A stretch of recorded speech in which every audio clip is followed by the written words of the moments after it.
ప్రైస్తను ప్రభువైన యేసుక్రీస్తు నామములో మీకు శుభము కలుగునుగాక. ఈరోజు దేవుని వాగ్దానం, నా దేవుడు నాకు బలమాయను. యెషయా 49వ అధ్యాయం 5వ వచనము.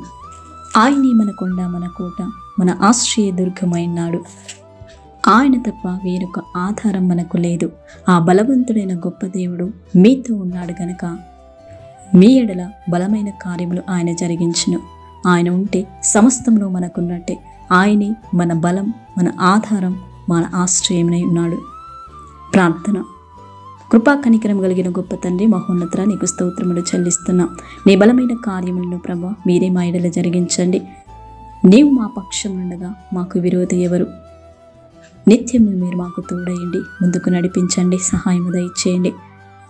మా యొక్క ప్రతి ప్రయత్నములో, ప్రతి మార్గములో మీరే మాకు తోడయండి. కృప చూపి సహాయం చేయమని యేసు నామములో ప్రార్థిస్తున్నాము తండ్రి. ఆమేన్.